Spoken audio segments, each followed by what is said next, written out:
Hey guys, Curtis Alexander. I'm a pharmacist. Should you be supplementing with magnesium? Now, if you've watched any of my other videos, I am not a fan of supplementing. I'll get into the reasons why. However, I will say magnesium is an exception to that rule for me. In fact, I personally supplement with magnesium. You can find the magnesium I'm currently using in the link in the description. So I want to hop into this, explain why I think it's important. Okay, so I've already talked about my overall thoughts on supplementing in other videos, but basically, if you find yourself having to take a bunch of supplements, that tells you one thing, and that's that your diet is not very good. If you're deficient in a lot of things, we have to fix how you're eating and your lifestyle first, because stress can play a huge role in decreasing certain nutrients. Magnesium is one of them. Now, the reason magnesium is important, let's talk about first of all what it's doing in your body. It is critically important to the functions in your body. For example, hundreds of reactions in your body depend on magnesium being a cofactor. So all these enzymatic reactions, they have to have magnesium. For example, for you to be able to convert carbohydrates and fat into energy requires magnesium. Protein synthesis requires magnesium. Signaling between cells requires magnesium. So very important functions going on in your body. The other thing, people talk a lot about, well, I need to take vitamin D, I need to take calcium. I've got news for you.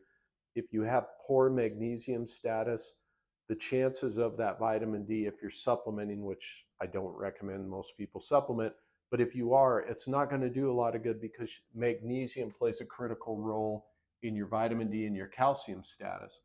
The other part of it is many people today have diseases, issues that are going to affect their magnesium status. Case in point is any sort of GI disorder because we have gut absorption of magnesium, kidney problems. Another thing to keep in mind, people with metabolic syndrome, basically we're talking diabetes, okay? Cardiovascular disease, osteoporosis, hypertension. Those are all going to increase your risk of seeing magnesium levels that are too low, okay? The final nail in the coffin, and the numbers are kind of all over the place, but on the low end, I'd say 10 to 20%. Most likely, some experts are saying that roughly 50% of the population does not get enough magnesium.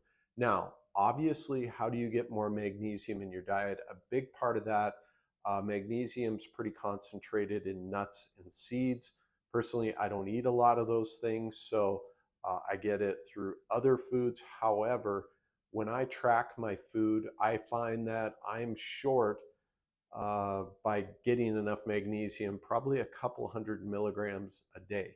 Okay, so that's not something I want to see happen. Now, before you even consider supplementing, you do have to have a, kind of an idea of where you're at body-wise, how much magnesium you have.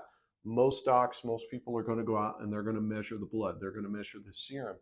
But keep in mind, you're only going to have about 1% of your magnesium present in the serum.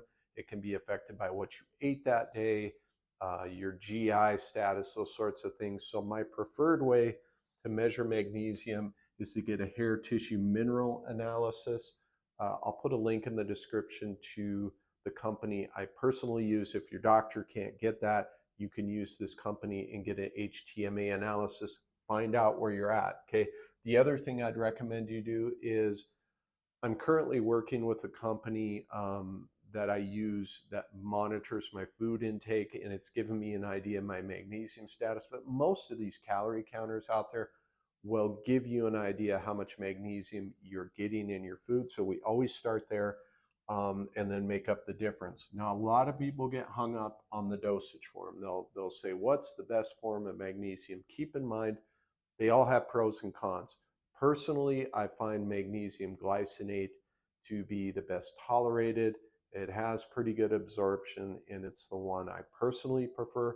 However, I've used magnesium carbonate before. Again, I'll put a link in the descriptions to those two products. But at the end of the day, you can get by with a lot of different magnesium products.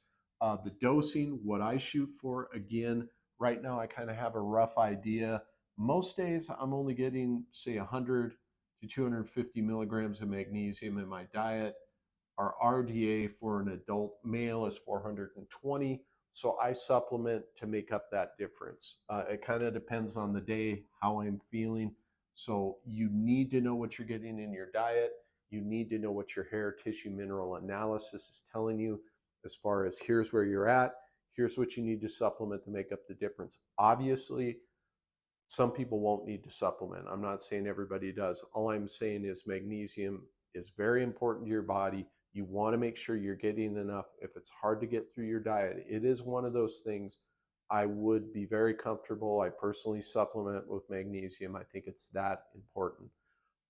Another thing that's important, I talk about this stuff a lot more on my email list. I have a free checklist at my website. Also put a link in the description. Make sure you go and grab that.